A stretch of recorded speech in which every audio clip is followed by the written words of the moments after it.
Ladies and gentleman, ಪತ್ರಕರ್ತರು ಕೂಡ ಪ್ರಶ್ನಾರ್ಹರು. ಪ್ರಶ್ನಿಸಲಿಕ್ಕೆ ಎಲ್ರಿಗೂ ಹಕ್ಕಿದೆ.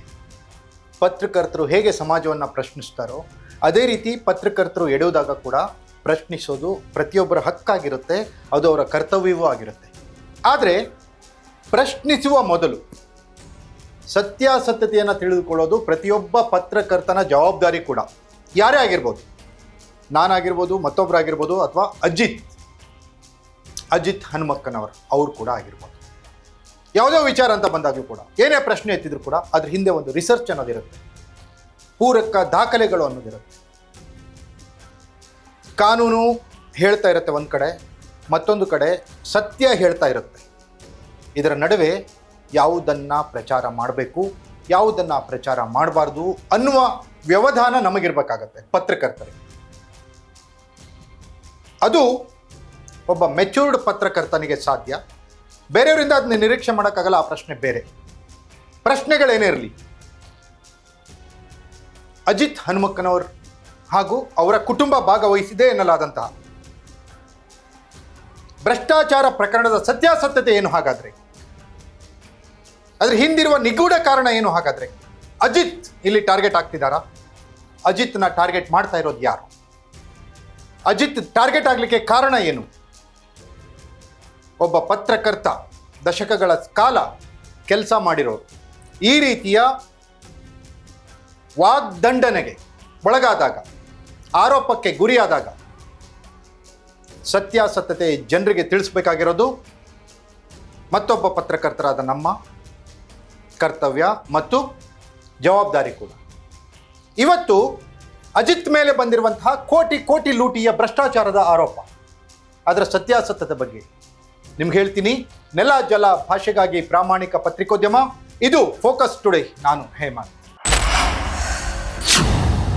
ಎಸ್ ವೀಕ್ಷಕರೇ, ರೈಟ್ ಮೀಡಿಯಾ ಟೆಕ್ ಅನ್ನುವಂಥ ಒಂದು ಪಾರ್ಟ್ನರ್ಶಿಪ್ ಕಂಪನಿ 2020ರಲ್ಲಿ ಅಸ್ತಿತ್ವಕ್ಕೆ ಬರುತ್ತೆ. 6 ಜನ ಪಾರ್ಟ್ನರ್ಸ್ ಇರ್ತಾರೆ ಇದರಲ್ಲಿ. ಇದು ಪಾರ್ಟ್ನರ್ಶಿಪ್ ಕಂಪನಿ ಅಷ್ಟೇ. 2022ರಲ್ಲಿ ಅದೇ ಹೆಸರನ್ನ Right Media Tech Private Limited ಮತ್ತೊಂದು ಕಂಪನಿ ಬರುತ್ತೆ. 2020ರಲ್ಲಿ ಬಂದಿರುವಂತಹ ಪಾರ್ಟ್ನರ್ಶಿಪ್ ಕಂಪನಿಯಲ್ಲಿ ಅಜಿತ್ ಹನುಮಕ್ಕನವರ ಧರ್ಮಪತ್ನಿ Sahana Bhat one of the partner ಆಗಿರ್ತಾರೆ. ಅವ್ರ ಜೊತೆಗೆ ಇತರೆ 5 ಜನ ಪಾರ್ಟ್ನರ್ಸ್ ಇರ್ತಾರೆ. 2020, 21, 22 ಈ ಫೈನಾನ್ಷಿಯಲ್ ವರ್ಷಗಳಲ್ಲಿ ಆ ಕಂಪನಿ ಕೆಲಸ ಮಾಡುತ್ತೆ. ಆ ಸಮಯದಲ್ಲಿ ಕಾರ್ಮಿಕ ಇಲಾಖೆ ಸೇರಿದಂತೆ ಯಾವುದೇ ಇಲಾಖೆಯಲ್ಲಿಯೂ ಕೂಡ ರೈಟ್ ಮೀಡಿಯಾ ಟೆಕ್ ಹೆಸರಿನಲ್ಲಿ ಯಾವುದೇ ಟೆಂಡರ್ ಬಂದಿಲ್ಲ. ಕಿಯೋನಿಕ್ಸ್ಗೆ ಆರ್ಡರ್ಗಳನ್ನು ಕೊಟ್ಟಿದ್ದಾರೆ. ಕಿಯೋನಿಕ್ಸ್ ಅನ್ನುವಂಥದ್ದು ಒಂದು ಸರ್ವಿಸ್ ಪ್ರೊವೈಡರ್ ಸಂಸ್ಥೆ, ಇದು ಕೂಡ ಸರ್ಕಾರದ ಅಧೀನದಲ್ಲಿ ಬರುತ್ತೆ. ಕಿಯೋನಿಕ್ಸ್ನಿಂದ ರೈಟ್ ಮೀಡಿಯಾ ಟೆಕ್ಗೆ ಕೆಲವೊಂದು ಆದೇಶಗಳು ಬಂದಿದೆ, ಆದರೆ ಅವೆಲ್ಲ ಕೋಟಿ ಲೆಕ್ಕದಲ್ಲಿ ಏನಿಲ್ಲ. ಆ 3 ವರ್ಷಗಳ ಒಟ್ಟಾರೆ ಆ ಕಂಪನಿಯ ಕೆಲಸ, ಇವರೇನು ಆರೋಪ ಮಾಡ್ತಿದ್ದಾರಲ್ಲ ಅದರ ಅರ್ಧದಷ್ಟು ಇಲ್ಲ. ಅಂದರೆ ಇವರು 10 ಕೋಟಿ ಲೂಟಿ ಮಾಡಿದ್ದಾರೆ ಹಂಗೆ ಹಿಂಗೆ ಅಂತಿದ್ದಾರೆ, ಅಷ್ಟರಷ್ಟು ಇಲ್ಲ, ಅದರ ಅರ್ಧದಷ್ಟು ಇಲ್ಲ. ದಾಖಲೆ ಇಟ್ಕೊಂಡು ಮಾತಾಡ್ತಿದ್ವಿ, ದಾಖಲೆಗಳನ್ನು ಶೋ ಮಾಡ್ತಾ ಇದ್ವಿ. ಅದಾದಮೇಲೆ ಬಂದಂತಹ right Media Tech Private limited company, ಅದರಲ್ಲಿ ಸಹನಾ ಭಟ್ ಇಲ್ವೇ ಇಲ್ಲ.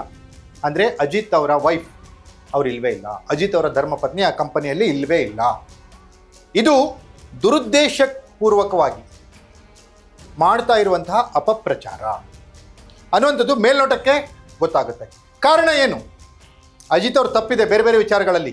ನಾನು ಅಜಿತ್ ಅವ್ರನ್ನ ಸಮರ್ಥನೆ ಮಾಡ್ಕೋತಾ ಇಲ್ಲ, ಅಥವಾ ಈ ಘಟನೆಯನ್ನು ಸಮರ್ಥನೆ ಮಾಡ್ಕೋತಾ ಇಲ್ಲ. ಭ್ರಷ್ಟಾಚಾರ ಆಗಿದ್ರೆ ಕ್ರಮ ಕೈಗೊಳ್ಳಲಿ. ದಾಖಲೆಗಳು ಎಲ್ಲ ಓಪನ್ ಸೀಕ್ರೆಟ್, ಯಾರಿಗೆ ಬೇಕಾದ್ರೂ ಎಲ್ಲಿ ಬೇಕಾದ್ರೂ ಸಿಗ್ತವೆ. KTPP ಪೋರ್ಟಲಲ್ಲಿ ಸಿಗ್ತವೆ, ಸಂಬಂಧಪಟ್ಟ ಇಲಾಖೆಗಳಲ್ಲಿ ಸಿಗ್ತವೆ, ಅಧಿಕಾರಿಗಳ ಕೈಯಲ್ಲಿ ಸಿಗ್ತವೆ. ಅಜಿತ್ ಇಲ್ಲಿ ಪ್ರಶ್ನಾರ್ಹ ಅಲ್ಲ ಅಂತನೂ ನಾನು ಹೇಳ್ತಾ ಇಲ್ಲ. ಅಜಿತ್ ಪ್ರಶ್ನಾರ್ಹರೇ, ನಾನು ಮೊದಲು ಹೇಳಿರೋ ಥರ. ಯಾಕಂದರೆ ಅಜಿತ್ ದರ್ಶನ್ ಒಂದು ಕೇಸ್ನಲ್ಲಿ ಭಾಗವಹಿಸಿದ್ದಾರೆ ಅಂದಾಗ ಅಜಿತ್ ಯಾವ್ಯಾವ ರೀತಿ ಪ್ರಶ್ನೆಗಳನ್ನು ಎತ್ತಿದ್ರಲ್ಲ, ದರ್ಶನ್ ಮಾಡಿದಾರೋ ಇಲ್ವೋ ಯಾರಿಗೂ ಗೊತ್ತಿಲ್ಲ ಆ ವಿಚಾರನ. ದಿನಕ್ಕೊಂದೊಂದು ರೀತಿ ಟ್ವಿಸ್ಟ್ ಸಿಗ್ತಾ ಇದೆ ಆ ವಿಚಾರಣೆಯಲ್ಲಿ, ಪ್ರಶ್ನೆ ಬೇರೆ. ಆದರೆ ದರ್ಶನ್ ಮಾಡಿಬಿಟ್ಟಿದ್ದಾರೆ ಅದನ್ನು ಅನ್ನೋ ಥರ ಪೂರ್ವಾಗ್ರಹ ಪೀಡಿತರಾಗಿ ಅಜಿತ್ ಮಾತಾಡಿದ್ರಲ್ಲ, ಅದು ಕೂಡ ತಪ್ಪು. ಅದಾದ ಮೇಲೆ ಕುಮಾರಿ ಸೌಜನ್ಯ ಸಾವಿನ ಹತ್ಯೆಯ ಆ ಶಾಲಾ ಬಾಲಕಿ ಅವ್ರನ್ನ ಅತ್ಯಾಚಾರ ಎಸಗಿ ಆ ಫೋಟೋ ನೋಡಿದರೆ ಅವರ ಮರ್ಮಾಂಗಕ್ಕೆ ಮರಳನ್ನು ತುಂಬಿ ಅವರ ಒಳ ಉಡುಪುಗಳಲ್ಲಿ ಕಲ್ಲು ಮಣ್ಣುಗಳನ್ನು ತುಂಬಿ ಅತ್ಯಾಚಾರ ಎಸಗಿ ಕೊಲೆ ಮಾಡಿದ್ರಲ್ಲ, ಆ ನೋವು, ಆ ಒಂದು ವ್ಯವಸ್ಥೆಯ ವಿರುದ್ಧದ ಹತಾಶೆ ಆ ವರದಿಗಳನ್ನು ಮಾಡುವಾಗ ಪ್ರತಿದಿನ ಕುದಿತಾ ಇರುತ್ತೆ. ಆ ವಿಚಾರದ ವಿರುದ್ಧವಾಗಿಯೂ ಯಾರ ವಿರುದ್ಧ ಆರೋಪಗಳು ಬಂದಿದ್ವು ಅವರ ಪರವಾಗಿ ಅಜಿತ್ ಕೆಲವೊಂದು ವರದಿಗಳನ್ನು ಮಾಡಿದ್ರು. ಆಗಲೂ ಕೂಡ ಅಜಿತ್ ಇದನ್ನ ಯೋಚನೆ ಮಾಡಬೇಕಿತ್ತು. ಅಫ್ಕೋರ್ಸ್ ಅವ್ರಿಗೇನಾದರೂ ಆ ರೀತಿಯ ಇನ್ಫಾರ್ಮೇಷನ್, ಮೂಲಗಳ ಮಾಹಿತಿ ಸಿಕ್ಕಿತ್ತೋ ಏನೋ ಗೊತ್ತಿಲ್ಲ. ಅಲ್ಲಿಯೂ ಕೂಡ ಪೂರ್ವಗ್ರಹ ಪೀಡಿತರಾಗಿ ಅವರು ಕೆಲಸವನ್ನು ಮಾಡಿದ್ರು ಅನ್ನೋ ಥರದ್ದನ್ನು ನಾವು ಕೂಡ ಅಲ್ಲುಗಳಿತಾ ಇದ್ದೀವಿ. ಆದರೆ ಅಜಿತ್ ಧರ್ಮಪತ್ನಿ ಸಹನಾ ಭಟ್ ಅಕ್ರಮಗಳಲ್ಲಿ ಭಾಗಿಯಾಗಿದ್ದಾರೆ ಅನ್ನುವ ವರದಿಗಳು ಮಾತ್ರ ಇದು ಸತ್ಯಕ್ಕೆ 100ರಷ್ಟು ಸುಳ್ಳು. ಯಾವತ್ತೂ ಫೋಕಸ್ ಟಿವಿ ಭ್ರಷ್ಟಾಚಾರದ ಪರವಾಗಿ ಇಲ್ಲ, ಭ್ರಷ್ಟಾಚಾರಿಗಳ ವಿರುದ್ಧವಾಗಿ ನಾವು ಮಾಡಿರುವಷ್ಟು ದಾಖಲೆ ಸಮೇತ ವರದಿಗಳನ್ನು ಬೇರೆ ಯಾರೂ ಮಾಡಿಲ್ಲ. ಆ ಪ್ರಶ್ನೆ ಬೇರೆ. ಪ್ರೇರಣಾ ಎಜುಕೇಷನ್ ಟ್ರಸ್ಟ್ ಭ್ರಷ್ಟಾಚಾರ ಪ್ರಕರಣ ಬಯಲು ಮಾಡಿದ್ವಿ. ಯಡಿಯೂರಪ್ಪನವರ ಆಪರೇಷನ್ ಕಮಲವನ್ನು ಬಹಿರಂಗಪಡಿಸಿದ್ಯಾರು? ಮಂತ್ರಿ ಶಿವಾನಂದ ಪಾಟೀಲ್ರ ಹಗರಣಗಳನ್ನು ಬಹಿರಂಗಪಡಿಸಿದ್ರು.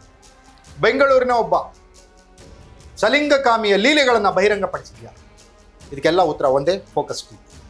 ಆದರೆ ಈ ಪ್ರಕರಣದಲ್ಲಿ ರೈಟ್ ಮೀಡಿಯಾ ಟೆಕ್ ಕಂಪನಿ ಅನ್ನುವಂಥ ಈ ಸಂಸ್ಥೆಯ ಈ ಪ್ರಕರಣದಲ್ಲಿ ಸಹನಾ ಭಟ್ ಪಾತ್ರ ಇದೆ ಅನ್ನೋ ಪ್ರಕರಣದಲ್ಲಿ ಹುರುಳಿಲ್ಲ. ಯಾರಾದರೂ ದಾಖಲೆಗಳಿದ್ರೆ ಪ್ರೂವ್ ಮಾಡ್ಬೋದು ಅವ್ರದ್ದು ಇದೆ ಅಂತ. ಇಲ್ಲ, ಯಾಕಂದರೆ ಕಿಯೋನಿಕ್ಸ್ ಸಂಸ್ಥೆ ಯಾರಿಗಾದರೂ ಕೆಲಸ ಕೊಡುವಾಗ ಸುಮ್ಮನೆ ಕೊಡಲ್ಲ.